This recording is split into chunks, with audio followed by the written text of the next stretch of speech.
Donald Trump est élu président des États-Unis 4 ans après avoir échoué à sa réélection contre Joe Biden en 2020. L'ancien président américain et candidat du Parti républicain est donc réélu. Aujourd'hui, dans cette vidéo, je vais donc vous présenter les résultats et les premières réactions ici depuis Washington DC où l'on se trouve cette semaine. On fera aussi un point juste après sur les élections au Sénat et à la Chambre des représentants. On en entend moins parler, mais c'est des élections absolument cruciales pour le Capitole qui se trouve donc juste derrière moi. Et on va commencer sans plus tarder avec déjà un petit rappel en une phrase, même si je pense que maintenant vous le savez, aux États-Unis, les Américains ne votent pas directement pour leur candidat. Ils votent plutôt pour des grands électeurs qui vont ensuite désigner le futur président. Et dans la quasi-totalité des États américains, le principe qui s'applique, c'est celui du winner takes all. Un candidat qui arrive en tête dans un État remporte tous les grands électeurs de cet État. Et il faut un total de 270 grands électeurs au moins pour être élu président des États-Unis. C'est ce qui est arrivé donc cette nuit avec Donald Trump qui est assuré de devenir le prochain président des États-Unis. Sachant qu'au moment où on tourne cette vidéo, il est 3 h du matin ici. On n'a pas encore tous les résultats dans leur intégralité,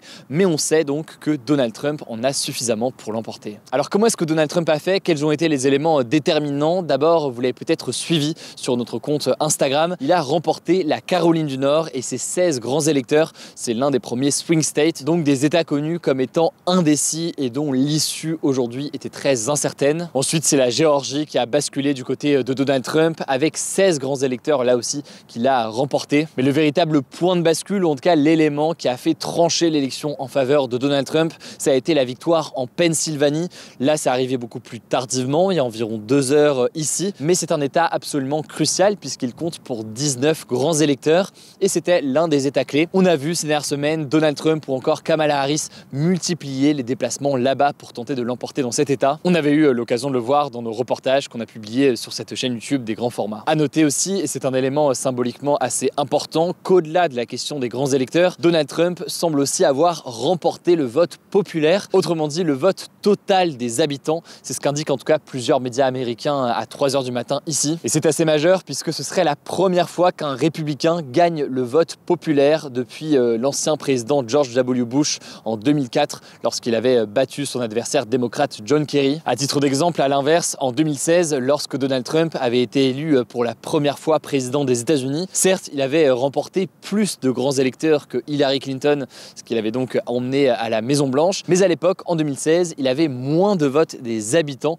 que Hillary Clinton. Mais alors, comment expliquer ce résultat? Alors, pour l'instant, on n'a pas tous les éléments, on les aura dans les prochaines heures, mais selon AP Votecast, au niveau national, les électeurs noirs et latinos semblent légèrement moins prêts à soutenir Kamala Harris cette année qu'ils ne l'étaient à soutenir Joe Biden il y a 4 ans. Mais à l'inverse, le soutien de ces électeurs à Donald Trump a semblé augmenter légèrement par rapport à 2020, toujours selon l'agence AP. À l'inverse, ce que l'on peut noter, selon des sondages de sortie des urnes qui ont été relayés par des médias américains, c'est que les femmes ont en majorité voté pour Kamala Harris et les hommes ont en majorité voté pour Donald Trump. Et autre donnée assez intéressante qui rejoint ce que je disais à l'instant, Donald Trump a particulièrement eu un bon score chez les hommes latinos, un électorat qui a été très convoité par Kamala Harris. Par ailleurs, il faut savoir qu'à Washington DC, donc où on se trouve actuellement, il n'y avait pas Donald Trump puisqu'il était présent en Floride, mais il y avait Kamala Harris, donc sa rivale démocrate, qui était présente à l'université Howard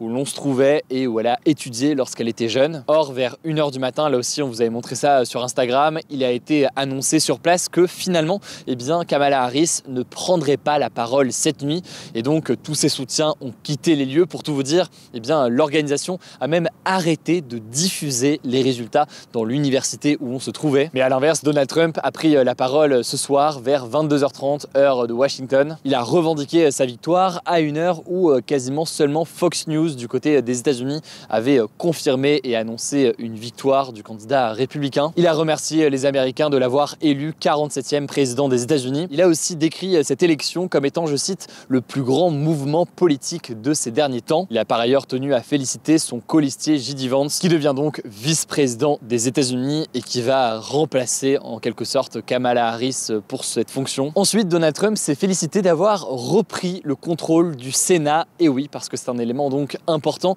il n'y avait pas que la présidentielle américaine ce soir, il y avait tout un tas d'élections d'ailleurs parfois à l'échelle locale, mais l'une des élections importantes c'était la question du Sénat. Et là-dessus donc, le camp de Donald Trump, le parti républicain a obtenu la majorité au Sénat, alors que cette chambre était jusqu'ici du camp démocrate. À noter que dans le cas du Sénat, ce n'était pas un renouvellement complet du Sénat, c'est seulement 35 des 100 sièges du Sénat qui ont été réélus aujourd'hui. Mais ça permet donc aux républicains de passer majoritaire au Sénat. On peut aussi noter que les Américains votaient aujourd'hui pour renouveler les membres de la Chambre des représentants. Donc c'est l'autre chambre ici au Capitole qui est derrière moi. C'est un petit peu l'équivalent de l'Assemblée nationale dans les très grandes lignes, mais ici donc aux États-Unis. Au moment où on tourne cette vidéo, les résultats sont incertains, même si les républicains sont pour l'instant en tête et devraient donc conserver la majorité qu'ils avaient. Il faut donc noter que c'est une grosse victoire. Beaucoup de personnes s'attendaient à des résultats extrêmement serrés qui prendraient potentiellement plusieurs jours. Finalement, il n'en est absolument rien. En tout cas, les réactions ont déjà commencé. Emmanuel Macron a félicité Donald Trump sur X, se disant, je cite, « prêt à travailler ensemble comme nous avons su le faire durant 4 années avec vos convictions et avec les miennes ». Le Premier ministre israélien Benjamin Netanyahou a de son côté félicité Donald Trump, je cite, pour le plus grand retour de l'histoire, estimant que son retour offre un nouveau départ à l'Amérique et un réengagement puissant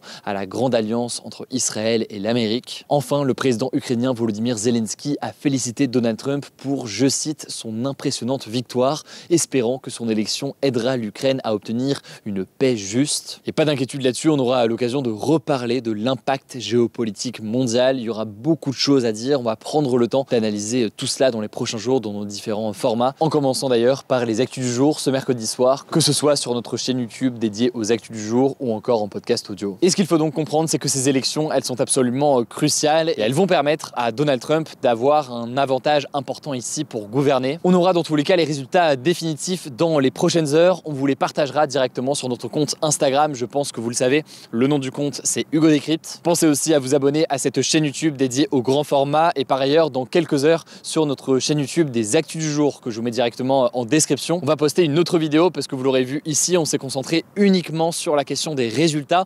Mais dans cette autre vidéo des actus du jour, on va se pencher davantage sur l'impact de cette élection puisque forcément, l'impact est extrêmement conséquent. Vous pouvez donc vous abonner à ces deux chaînes YouTube si jamais c'est pas encore le cas. C'est tout pour aujourd'hui. Rendez-vous dans quelques heures pour la suite.